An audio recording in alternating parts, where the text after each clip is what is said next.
മനസ്സിന്റെ പ്രത്യേകതകളെ കുറിച്ചിട്ടാണ് ഇന്നത്തെ വീഡിയോയിൽ പറയാൻ പോകുന്നത്.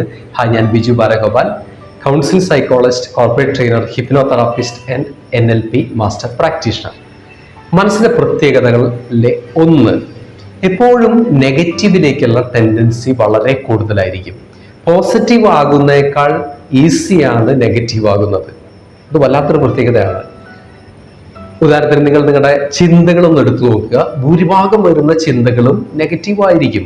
നിങ്ങൾ ഒരു ദിവസം എന്തൊക്കെ ചിന്തിച്ചു കൂട്ടുന്നുണ്ട് ഒന്ന് വിശകലനം ചെയ്തു നോക്കൂ. അപ്പം നെഗറ്റീവ് ചിന്തകളാണ് ഏറ്റവും കൂടുതൽ വരിക. നിങ്ങളൊന്ന് വെറുതെ ഇരിക്കൂ, സ്വസ്ഥമായിട്ട് വെറുതെ ഇരിക്കൂ, നെഗറ്റീവ് ചിന്തകൾ ഇങ്ങനെ വന്നുകൊണ്ടിരിക്കും. ഇവിടെ മനസ്സിന്റെ പ്രത്യേകത നെഗറ്റീവ് ആവുക എന്നുള്ളത് വളരെ ഈസിയാണ്.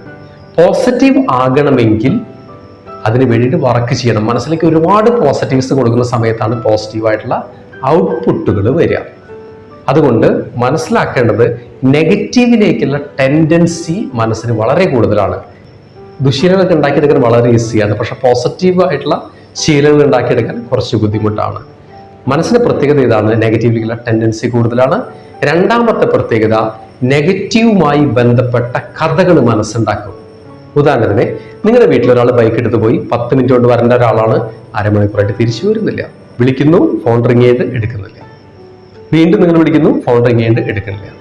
എന്തൊക്കെ ചിന്തിച്ചു കൂട്ടും. ആക്സിഡന്റിനെ പറ്റി ചിന്തിക്കാം. ഒരു പക്ഷേ ഹോസ്പിറ്റലിൽ എത്തിയിട്ട് ആൾക്കൊരു സർജറി ചെയ്യുന്നുണ്ടാവും, നിങ്ങൾ ഹോസ്പിറ്റലിൽ പുറത്ത് വെയിറ്റ് ചെയ്യുന്നു, അത്രമാത്രം കടന്ന് ചിന്തിക്കും. പിന്നെ ആളുടെ കോള് തിരിച്ചു വരുന്നവരെ നെഗറ്റീവായിട്ട് ഒരുപാട് കഥകൾ മനസ്സിലുണ്ടാക്കിക്കൊണ്ടിരിക്കും. ഇത് മനസ്സിന് പ്രത്യേകതയാണ്, നെഗറ്റീവ് സ്റ്റോറീസ് ക്രിയേറ്റ് ചെയ്യുക എന്നുള്ളത്. നിങ്ങളുടെ സുഹൃത്തിൻ്റെ അടുത്ത് നിങ്ങൾ പൈസ കടം ചോദിച്ചു, 5 മണിക്ക് ആൾ വിളിക്കാൻ പറഞ്ഞു, വിളിക്കുന്നു, ആൾ ഫോൺ എടുക്കണില്ല. നിങ്ങൾ എന്ത് ചിന്തിക്കും? കൂടുതൽ നെഗറ്റീവ് ചിന്തിച്ചു തുടങ്ങും, പല രീതിയിൽ ചിന്തിച്ചു തുടങ്ങും. അപ്പോൾ മനസ്സിൻ്റെ ഒരു പ്രത്യേകത നെഗറ്റീവ് സ്റ്റോറീസ് ക്രിയേറ്റ് ചെയ്യും. മൂന്നാമത്തെ ഒരു പ്രത്യേകത, നെഗറ്റീവ് സ്റ്റോറീസ് മനസ്സുണ്ടാക്കുന്നത് കൺവിൻസ് ചെയ്യും.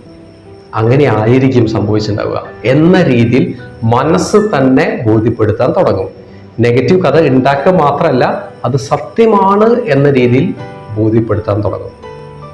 അപ്പോൾ നെഗറ്റീവ് കാര്യങ്ങളിലേക്ക് പോകുവാനോ നെഗറ്റീവ് ചിന്തകൾ വരുവാനോ ദുശീലങ്ങൾ ഉണ്ടാക്കാനൊക്കെ വളരെ ഈസിയാണ്.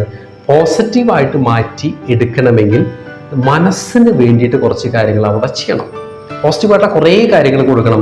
നല്ല പുസ്തകങ്ങൾ വായിക്കുക, ജീവിതത്തിൽ വിജയിച്ച ആളുകളുടെ കാര്യങ്ങൾ കേൾക്കുക, നല്ല വീഡിയോസ് കേൾക്കുക, നല്ല ആളുകളുമായിട്ടുള്ള സമ്പർക്കം പുലർത്തുക. അങ്ങനെ ഒരുപാട് പോസിറ്റീവ്സ് കൊടുത്തുകൊണ്ടിരിക്കുക. നല്ല നല്ല അഫർമേഷൻസ് കൊടുക്കുക, നന്നായിട്ട് വിഷ്വലൈസ് ചെയ്യുക. മനസ്സിന്റെ പവർ ഉയർത്തുന്ന രീതിയിൽ നല്ല കാര്യങ്ങൾ ഒരുപാട് കൊടുത്തുകൊണ്ടിരിക്കണം.